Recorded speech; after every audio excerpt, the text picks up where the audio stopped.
Meet Captain Falcon, the third model of my Brawl series. For those of you that downloaded this model, I assume you're looking for a challenge and that you've already had experience building Papercraft models. I separated the model into different sections, like the body's a section, the legs are a section, the hands and arms and the feet is a different section.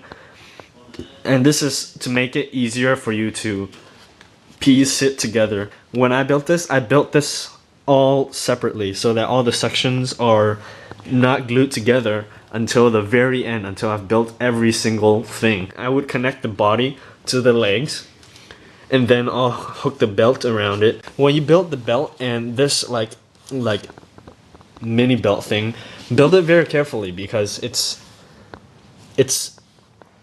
requires you to be very accurate with it, because this top belt barely sits on top of the main belt, and the more accurate you build it, the less trouble you'll have putting it together. So connect the body to the legs and then the belt goes around it.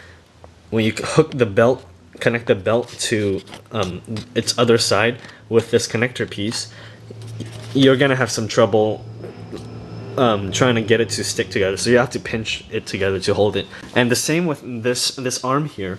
I actually I glued the glove to this arm first and then I glued it here. And I actually would advise you to glue this arm. Don't glue the glove to the arm first. Glue the arm to the upper arm first before the glove, because I had a lot of trouble trying to fit the whole piece onto here so that he's in correct position, and also pinching this together. So if you look here, you can see the glue residues that was left from this connection, and I actually sat here for 30 minutes pinching the arm to the upper arm. I was just watching something on YouTube in the meantime, but I had to do that, and it was rough, but I did it. And also, if you look in here, it looks clean, but that's only because this arm, there's a white piece where the upper arm and the lower arm connect together. Like that connection piece is a white thing, and it helps to color it in if you anticipate that you're not going to get the most perfect connection and that part of it will be showing, so that when you do look at it, it looks perfect-ish. So that's a piece of advice. I hope that makes sense. If not, you can just send me an email at papercm@gmail.com. I'm more than happy to I'll be more than happy to help answer any questions that you may have. Okay. So the belt, this buckle, and this part, it doesn't really matter which order you put it on, but just do that. This gun, there's 2 points of connections. One is up top here and one to the leg. Expect that it's not going to be a perfect fit because there's this gap right here. How you want to deal with the gap is up to you. You can just put a whole bunch of glue up at the top part of the belt and a little bit of glue on the bottom part of the gun so that you can just stick it all right in. What I did was I colored a piece of paper and folded it in half so I can form a hinge that connects to this belt and to the gun. So there's like a little hinge of paper in there. I made the shoe so that there's 3 separate pieces. This is one piece, this is a second piece, and this black part is a third piece.